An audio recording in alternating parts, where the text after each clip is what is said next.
И приветствую в новом эпизоде. Это 16-я часть прохождения на карте Бурные притоки. В прошлой части мы закончили на том, что решили построить складскую зону, поставили грузовой терминал и подвели к нему пути. Сегодня продолжим его строительство и еще займемся разными вещами. Значит, теперь давайте проведем воду, куда же без нее. Запас у нас еще имеется. Далее необходимо создать выездную дорогу из терминала. Подумать нужно, как это сделать нормально. Тут я снова использую односторонние рельсы. Мне они, честно говоря, нравятся больше, поскольку так более реалистично все выглядит. И нет вот этих глупых дурацких задержек, когда поезд выезжает из терминала и не дает другому заехать из-за того, что он меняет колею. В общем, проводим под шоссе пути и... Ой-ой, вот это подключаем, конечно, все это к центральной магистрали, но мне вообще не нравится, как оно тут подключилось. Тут будут очень часто пробки, и так дело, конечно, не пойдет. Даже если учесть, что тут будут все односторонние рельсы, то в любом случае это так оставлять нельзя будет. Временно пока оставим, но в будущем мы это перестроим. Так, но на самом деле это мы подключили же в одну сторону только выезд, поэтому давайте проложим путь и на выезд из карты, а дальше будем смотреть. Значит, что мы имеем? Вот где-то тут начнем поворот, и, видимо, здесь без туннеля не обойтись. Как я люблю, конечно, такие туннели, их так неудобно прокладывать, просто кошмар. Вот так всегда получается, но я вроде бы приловчился немного, и вот как я их делаю. Вот здесь подвожу рельсы с двух сторон, после прокладываю обычным наземным образом, и далее добавляю по центру одну ноду. После чего улучшаю два участка в туннель, и вначале получается вот так некрасиво, но после чудо-кнопки получается куда лучше.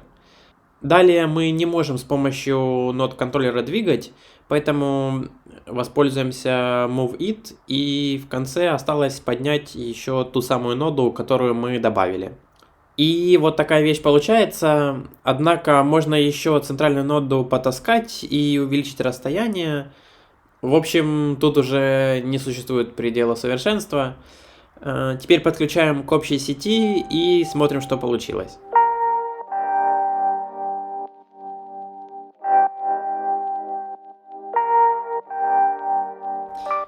А вот уже и первый поезд едет, кстати.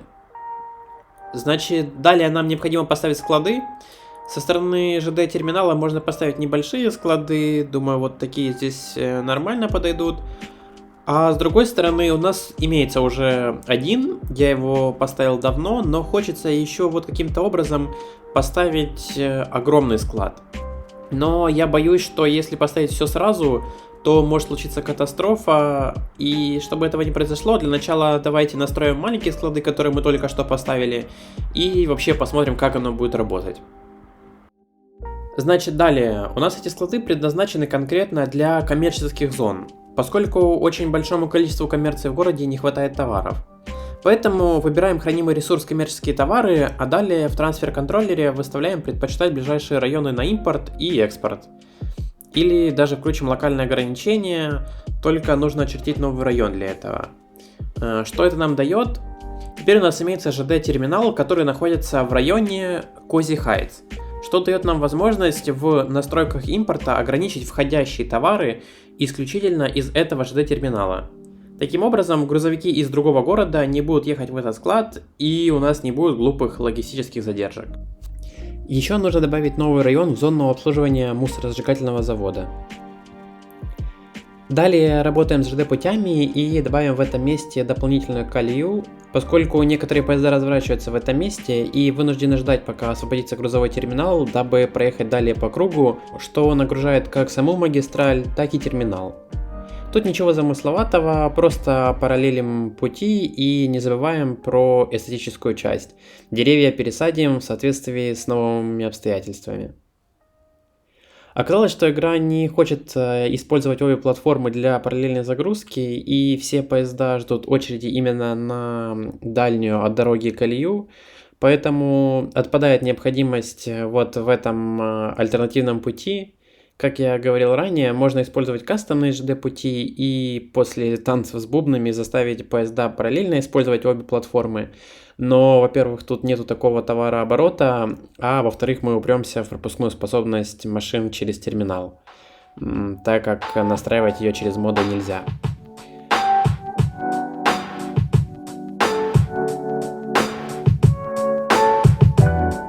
А тем временем этот торговый терминал уже работает, и видим, потихонечку склады наполняются. Так, это почта прибыла. Ну вот, тут 2 из 32 и 8 из 21 используется, что подозрительно немного. И у меня есть подозрение, из-за чего это может быть. Нужно сейчас проверить, все ли соединения с внешним миром используются. Так, ну мы это подключили в прошлой серии. Но где-то же еще должно быть второе. А вот и он, судя по всему. Так, и нам, значит, нужно сейчас его подключить. Сейчас не принципиально, как это сделать. Главное, чтобы у нас было соединение. Вот таким образом. Но теперь нам нужно продлить заезд с этой стороны путей. Делаем симметрично похожий на заезд с другой стороны. Вот как-то так. Сейчас только переподключим и ноды поправим. Пока что вот так.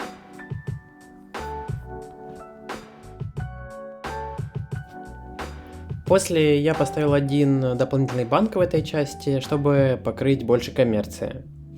В этой части Лидингтауна я посчитал тоже необходимо поставить банк, поэтому я снес какие-то две постройки и поставил второй.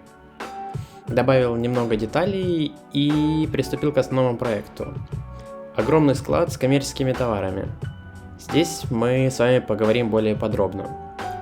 Для начала оставим сам склад и выбираем хранимый ресурс. После чего, по опыту могу сказать, лучше сделать отдельную дорогу для заезда. Трафик достаточно глупый, поэтому двигаем его подальше. Лэп временно также снесем. Вот как-то так он тут будет стоять, а электричество давайте вдоль, наверное, зеленого ограждения и проведем.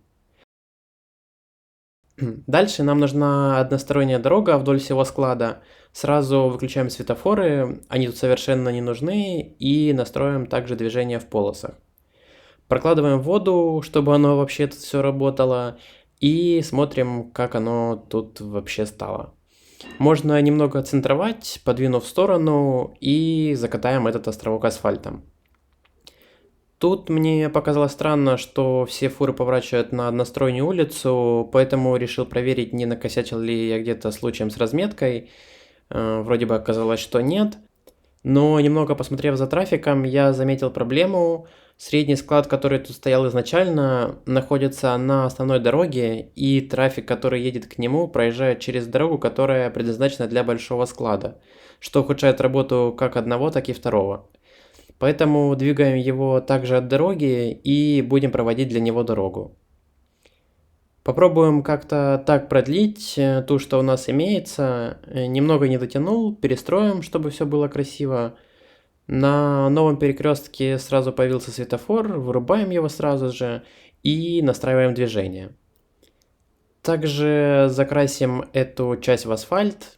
Тут начинается пробка уже, хотя всего 8 из 42 используется. Но я надеюсь, что это пока он не заполнится, а дальше тут уже не будет такого затора. Но, как я говорил, трафик в этой игре крайне тупой, и видим, что все грузовики едут в правой полосе, даже те, которые в дальний, средний склад, что нас опять-таки не устраивает. Какой тогда смысл в этой вообще дороге? Я попробовал просто подключить один и второй через П-образный карман, но тут бы возникло много проблем из-за такого подключения, поскольку необходимо развести на достаточное расстояние друг от друга перекрестки.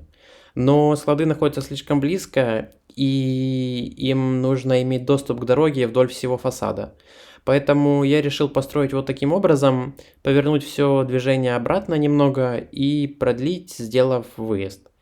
Но зазор между дорогой оказался слишком маленький, из-за чего пришлось перестроить, увеличив первый пролет. Сам склад двигать некуда, там дальше Корейский район начинается. И теперь мы можем подвести отдельную дорогу для среднего склада. Нужно чутка подправить высоты дорог, они налазят на текстуры склада, но это достаточно легко исправить. Оп, тут немного переборщил. Так, ну, кажется, сейчас все в уровне. Из-за перестройки снова включился светофор. Пройдемся везде трафик-менеджером и настроим быстренько движение по полосам. И выключим еще один светофор, который я не заметил. Кое-где приходится ручками все настраивать, так как мод не всегда понимает, что нам от него нужно. Далее с помощью того же мода мы включаем движение на перекрестках и выключаем пешеходные переходы, дабы люди не тормозили трафик. Проделываем это на всех перекрестках. Однако мод, который удаляет переходы, немного криво работает. Я о нем рассказывал, кстати, в обзоре на лучшие моды. Можете посмотреть. Так что включаем обратно все пешеходные переходы. Далее еще по мелочам тут настраиваем. Еще из необходимого включаем ограничения на импорт и экспорт. Да, пробка, конечно, тут образовалась немаленькая. Ну, а дальше самое интересное. Можете обратить внимание, что игре без разницы, это маленький, средний или большой склад. В любом случае будет один въезд и один выезд для грузовиков. Что крайне непонятно, учитывая, что в одном случае автопарк составляет менее 10 автомобилей, а во втором больше 40. Да, еще и имеются грузовые ворота под большое количество параллельных загрузок.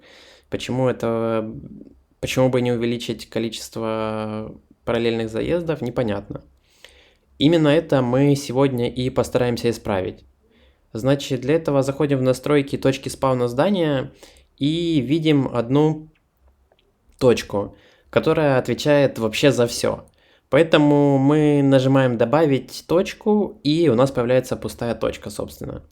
Мы выключаем появление и смотрим, где она вообще находится, и вот двигаем ее в самое начало склада. После чего поворачиваем ее на 180 градусов. Далее просто дублируем точки и сдвигаем их по оси X. Однако сейчас вы можете заметить, что они серого цвета и туда никто не едет. Серый цвет значит, что они не настроены. Мы добавили пустую точку, которая не имеет указаний игре, какой транспорт ей принимать. Можно нажать на второй плюсик и выбрать грузовики, но в таком случае у нас добавятся и пожарные машины, и мусоровозы, что нам в данном случае не нужно. Поэтому мы их удаляем и далее используем первый плюсик, который добавляет один вид транспорта. И видим, что точки загорелись красным. Это означает, что грузовики тут будут заезжать на загрузку или после доставки возвращаться именно в эту точку. Далее повторяем то, что мы уже делали, дублируем точку и двигаем их по иксу.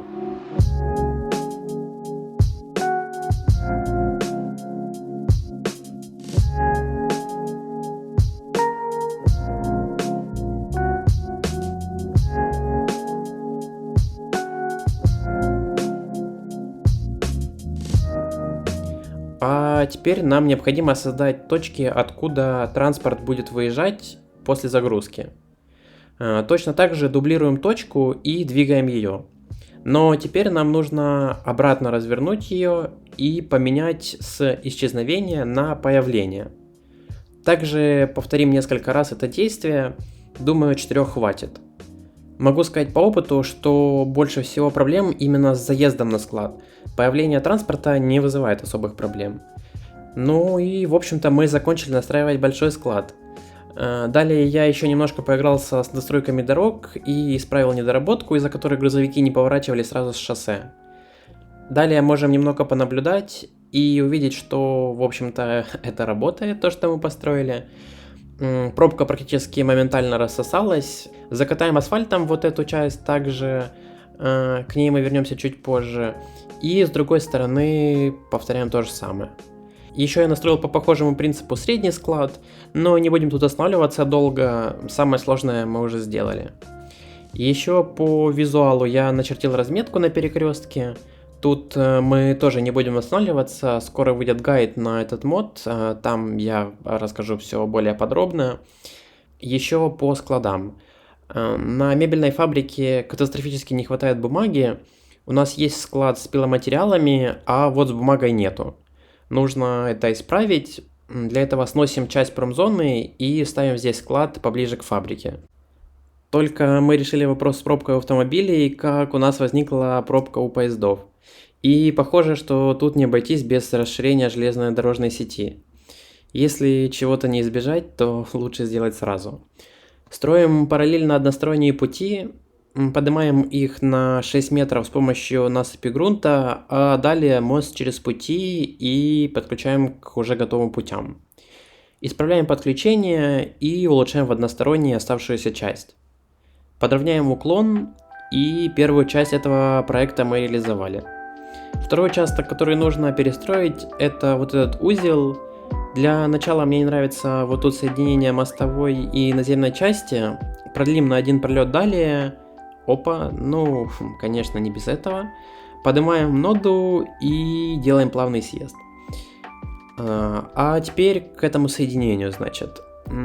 Понятно, что 3 направления соединять в одном месте это неправильно, поэтому нужно развести подключение на какое-то расстояние. Создаем параллельную дорогу через мод и, наверное, даже создадим еще одну. Теперь мы можем снести и подключить одни пути к первой дороге, а вторые, соответственно, ко второй.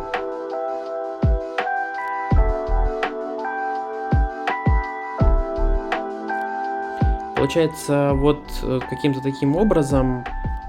Тут, конечно, все равно неправильное подключение осталось, но для начала давайте подключим параллельные пути, которые мы только что построили. Первую подключаем таким образом, немного дальше после вот этой развилки. Вторую продлеваем и подключаем далее по ходу движения. И пока что мы на этом остановимся. Сегодня мы продуктивно потрудились, подключили грузовой терминал, построили городскую складскую зону, настроили все склады, получился даже мини-гайд по Spawn Point, сделали много мелких настроек и приступили к перестройке ЖД-сети. В следующей серии мы достроим этот складской район и существенно расширим нашу ЖД-магистраль.